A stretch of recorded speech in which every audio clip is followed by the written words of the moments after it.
ఈరోజు రోడ్లు చూశారు. 5 సంవత్సరాల్లో ఒక్క పైసా డబ్బులు ఖర్చు పెట్టకుండా అన్ని రోడ్లు గోతులు పడ్డాయి. ఇప్పుడు గోతులను చూస్తామంటే ఏం చేయాలని అర్థం కావడం లేదు. భయంకరంగా దానికి డబ్బులు లేని పరిస్థితి వచ్చింది.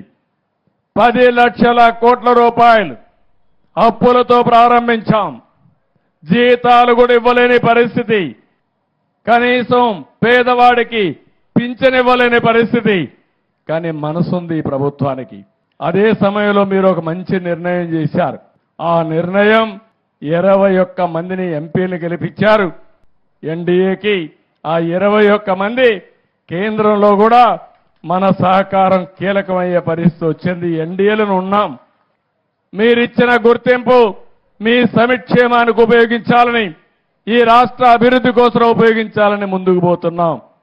అందుకే ఇవన్నీ కూడా ఒక నిర్దిష్టమైన కార్యక్రమాలతో ఈరోజు ఒక దీనికోసం ముందుకు పోయే పరిస్థితికి వచ్చాం.